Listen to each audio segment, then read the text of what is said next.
In this video, we want to take a look at Hydronics diagram number 11, which is multiple zone valves on a single transformer with a single circulator type system.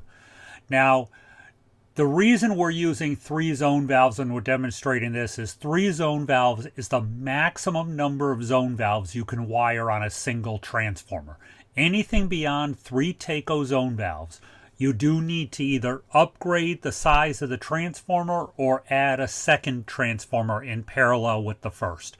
So let's take a look and see how this all works together. We're going to wire in the easy stuff first, okay? So let's go ahead and take a look at our low voltage side. We know that between pin 2 and 3 we have an end switch. So let's go ahead and wire that in first, and we know that pin 2 will come back to the TT, one of the T terminals on the thermostat, and the other, and you'll see how pin 3 comes back there as well. So we're going to go ahead and get that set up. Make sure all my wires are connected. Try to get them as straight as possible. And sometimes judging these things is a little bit hard, so we'll just do our best. Okay, so that takes care of our end switch. Now we have some remaining low voltage items, okay? First of all, we know that we have to come out of here and we have to feed all the thermostat R terminals from that transformer. So let's make this easy. Let's just run a line across the top and let's go R,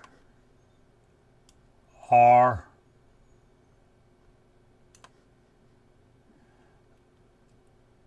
and R.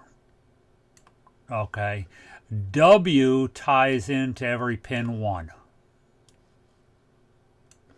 Because W is what we power the motor with. Now, we know that with our secondary side of our transformer also has to tie in to pin 2, so we might as well just extend that line out and make sure we have a connection on the secondary side of the transformer.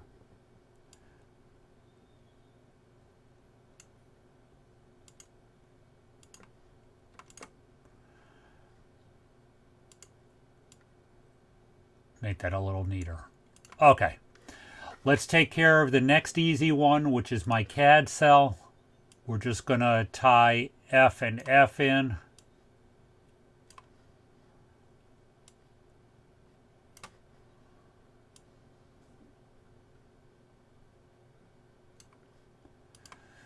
Okay, that takes care of my CAD cell. Okay, B1 and B2 powers my burner motor. That's line voltage.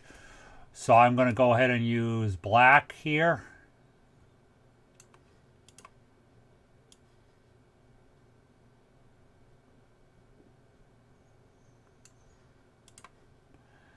And then C1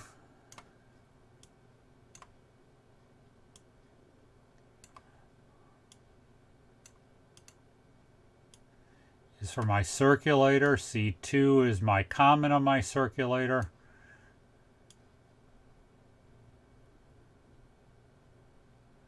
Try to get that a little straighter.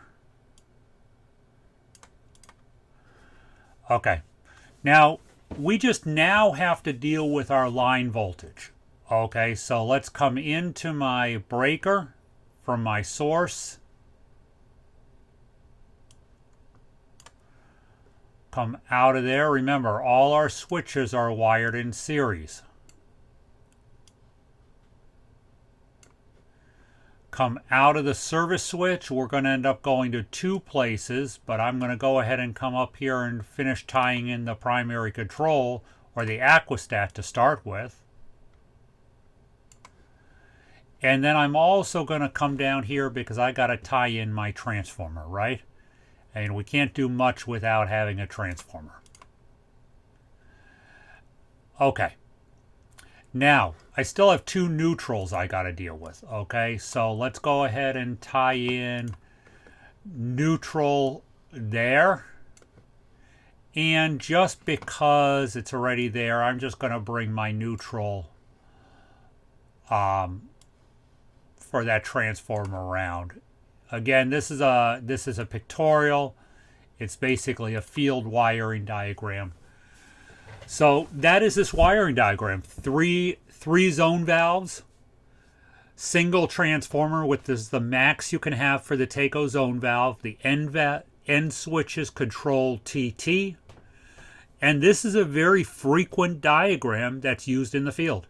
Some of these diagrams, if you're a student right now, some of these diagrams I would absolutely save after you draw out and after you understand them, because they're good reference material to go back to later.